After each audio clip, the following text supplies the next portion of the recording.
Hi, இது வந்து பார்த்தீங்கன்னா புதன்கிழமை அன்றைக்கி வந்து பிரதோஷமா. சரி கோவிலுக்கு வந்து போயிட்டு வரலாம். வீட்டில் வந்து சும்மா தான் இருக்கோம், ஸ்டால் வந்து போடுறதில்ல. அதனால சரி நானும் பாப்பா வந்து கிளம்பணும். பாப்பா நானும் மட்டும் தான் இருக்கோம் வீட்டில்.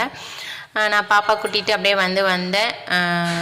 வரும்போது வந்து பார்த்திங்கன்னா ஆட்டோவில் வந்து வந்துட்டோம். இங்கே பக்கத்தில் தான், கொஞ்சம் தூரம் தான், ஒரு கிலோமீட்டர் டிஸ்டன்ஸில் தான் இருக்கும் கோவில்.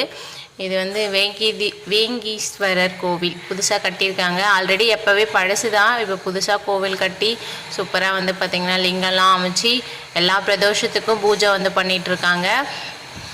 நான் போகும்போது வந்து பார்த்திங்கன்னா அபிஷேகம் வந்து பாதி வந்து முடிச்சிருந்தாங்க. நான் போனதுக்கப்புறமா வந்து நான் 3 அபிஷேகம் வந்து பார்த்தேன். தயிர், அப்புறம் விபூதி அபிஷேகம், அப்புறம் பன்னீர் அபிஷேகம், 3 அபிஷேகம் வந்து பார்த்தேன். பன்னீர் அபிஷேகம் வந்து பார்க்குறது ரொம்ப சிறப்புன்னு சொல்லிட்டு அவங்களே சொல்லியிருந்தாங்க.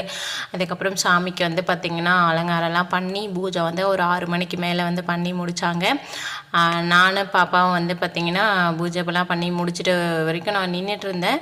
அதுக்கப்புறம் பாப்பா வந்து பார்த்திங்கன்னா அங்கே பக்கத்தில் வந்து பார்க் இருக்குது, சயின்ஸ் பார்க்கு. அங்கே வந்து போகணுன்னு சொல்லிட்டு அடை பிடிச்சிட்டே இருந்தால் சாமி கும்பிட்டுட்டு போயிடலாம் அப்படின்னு சொல்லிட்டு சாமிக்கு வந்து பூஜை பண்ணி முடிச்சதுக்கப்புறமா பிரசாதம் கொடுத்தாங்க. வாங்கி சாப்பிட்டுட்டு அப்புறமா தான் வந்து பார்த்திங்கன்னா பாப்பாவை பார்க்கு வந்து கூட்டிகிட்டு போயிட்டேன்.